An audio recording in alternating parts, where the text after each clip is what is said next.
चलिए आज का लॉन्ग व्लॉग भी बिना हाइलाइट्स के शुरू करते हैं। आज से मैंने दिवाली की साफ सफाइयां शुरू कर दी है, लेकिन मैं शुरुआत से बताती हूँ सुबह से लेकर शाम तक मैंने क्या क्या किया। सुबह सुबह जल्दी उठकर मैं नहा ली थी और घर के थोड़े बहुत काम भी निपटा लिए थे। यहाँ पर जयदेव अपने खिलौने थैली में भरकर गाँव जा रहा है। मम्मी जी और पापा जी अभी गाँव जा रहे हैं और गाँव में मिट्टी में खेलने के लिए जयदेव अपने थोड़े बहुत खिलौने भी लेके जाता है। आज जयदेव की शनिवार की छुट्टी है और साथ में जयदेव अपनी साइकिल भी लेकर जा रहा है गाँव। मैंने सोचा कि पहले पापा जी, मम्मी जी और जयदेव एक बार गाँव के लिए रवाना हो जाए, उसके बाद में घर के थोड़े बहुत काम निपटाने शुरू कर दूंगी साफ सफाई से रिलेटेड। जैसे ही ये लोग गांव के लिए रवाना हुए, मैंने सूजी का घोल बनाया और इडलियां बनाने की तैयारी की। आज मेरा मन हो रहा था कि मैं देसी घी डालकर गरम गरम इडलियां खाऊं और हमारे घर में मेरी छोटी नंद और मुझे दोनों को इडलियां बहुत पसंद है। गर्मा गर्म इडलियां बनाने के लिए मैंने घोल को सांचे में तैयार किया और सारे घोल को सांचे में अच्छे से भरकर इडलियां बनाने के लिए गैस पर चढ़ाया। कई बार मुझे सिर्फ इडली ही खाने का मन करता है, लेकिन इडली अगर अच्छी लगती है तो सिर्फ देसी घी के साथ में। और अगर आप घी खा सकते हो तो अपने घर का देसी घी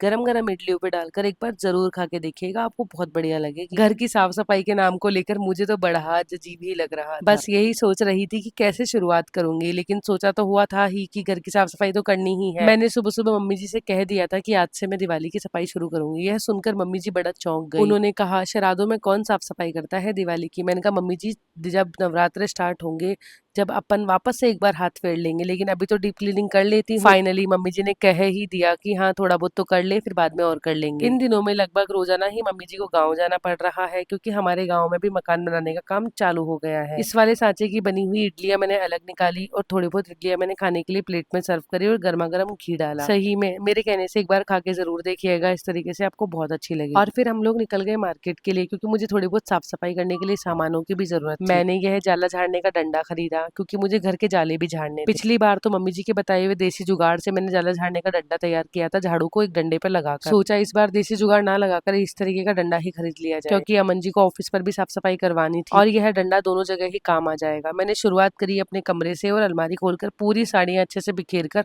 देखी और उन सभी को धूप में डाला। इस बार बारिश बहुत ज्यादा आई थी, इसीलिए दीवारों में बहुत सीलन भी हो गई थी, कपड़ों में भी थोड़ी सी सीलन की स्मेल आ रही थी, इसीलिए मैंने कपड़ों को धूप देना ही सही समझा। फिर मैंने पूरे कमरे के जाले अच्छे से झाड़े और उसके बाद में बाथरूम के जाले भी अच्छे से झाड़े और इस डंडे से बहुत बढ़िया तरीके से जाले झड़ रहे थे और पता ही नहीं लगा, जल्दी से जाले भी झड़ गए। पूरे रूम के अच्छे से जाले झाड़ने के बाद में मैंने शुरुआत कर दी नीचे से साफ सफाई करने की। अलमारियों के कपड़ों को धूप में ले जाकर रख दिया था और फिर शुरू कर दी इस रैक की साफ सफाई। देखने में तो यह रैक में सामान थोड़ा सा कम ही है, लेकिन जब सफाई करने की बारी आती है ना, तो काम इतना फैल जाता है कि हम सोच भी नहीं सकते हैं। यह गुलाबी कलर की जो तख्ती है, यह मेरी मम्मी ने मुझे जब मैं तीसरी क्लास में थी तब मुझे दिलवाई थी और मैंने आज भी यह संभाल के रखी है। ये सारी चॉकलेट्स के रैपर वो हैं जो अमन जी ने मुझे आज तक गिफ्ट किए हैं। मैंने इन्हें भी संभाल के रखा है। अमन जी बड़ा हंसते हैं मेरी इस आदत पर, लेकिन मुझे अच्छा लगता है, इसीलिए मैं इसे संभाल के रखती हूँ। मैंने यह रैक साफ करी, सही बता रही हूँ, पूरे कमरे की साफ सफाई करने में रात ही हो गई थी, लेकिन जब काम छेड़ दिया था तो लग रहा था कि जल्दी से करके निपटा दो, एक कमरा तो पूरा फिनिश हो जाए। मैंने इस बार सोचा था कि थोड़ा थोड़ा करके ही सफाई करूंगी, लेकिन सही बता रही हूँ मेरी ये आदत बड़ी खराब है। जब सफाई करने लगती हूँ तो पूरा कमरा ही फैला लेती हूँ और लास्ट में पूरे कमरे को साफ करके ही दम लेती हूँ। चलिए आप लोग कमेंट्स करके बताइएगा कि क्या दिवाली की सफाई करने में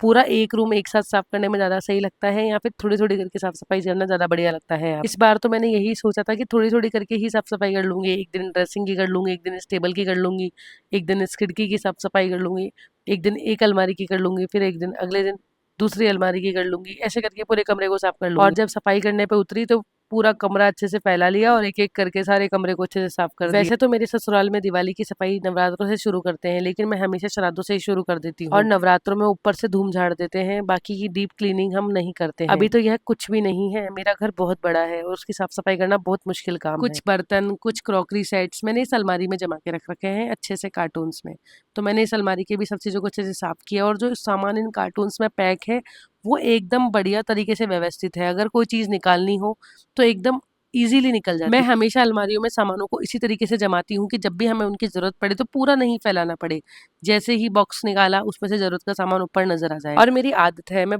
चीजों को बहुत ज्यादा संभाल कर रखती हूँ, किसी भी चीज को जल्दी से व्यर्थ नहीं करती हूँ, क्योंकि भाई पैसे बड़ी मुश्किल से कमाए जाते हैं, यह बात आप अच्छे से समझ ही सकते हैं। और घर गृहस्थी की चीजों को अगर हम ही गृहिणियां नहीं संभाल के रखेंगे तो कौन रखेगा। लोग तो आसानी से कमेंट करके कह देते हैं, लो भाई नौकरानी आ गई, ये जी डियर देखिए अपने घर की साफ सफाई करना और अपने घर का काम करना, कोई नौकरानी वाला काम नहीं होता और यह घर के काम मैं ही नहीं सभी महिलाएं करती हैं। चलिए अच्छी बात बताती हूँ आपको, आज की साफ सफाई में अमन जी ने मुझे बहुत सपोर्ट किया है। आज यह ऑफिस भी गए लेकिन बीच बीच में घर पर आकर इन्होंने मेरे काम भी निपटवाए। सफाई में कुछ काम ऐसे होते हैं जो हम खुद नहीं कर पाते हैं, जैसे कि पंखा साफ करना। और अमन जी तो हर साल दिवाली की साफ सफाई में मेरा हाथ जरूर बटाते हैं। वैसे तो इस कमरे की साफ सफाई मैंने अच्छे से कर ली है, लेकिन थोड़ी बहुत चीजें अभी भी बाकी पड़ी है जो कल करेंगे। सोचा तो यही था कि आज कमरे का एक भी काम ड्यू नहीं छोड़ूंगी, लेकिन कल के लिए बहुत सारे काम ड्यू पड़े हैं। आप कमेंट करके बताइएगा कि आपको आज का ये लॉन्ग व्लॉग कैसा लगा, और जल्दी से सफाई करना शुरू कर दो वरना बहुत ज्यादा लोड हो जाएगा सफाई का। चलिए अब मैं कल मिलती हूँ आपसे एक नए दिन और एक नए व्लॉग के साथ। आप सभी इस बदलते मौसम में अपना ध्यान रखिएगा और ध्यान से सफाई कीजिएगा।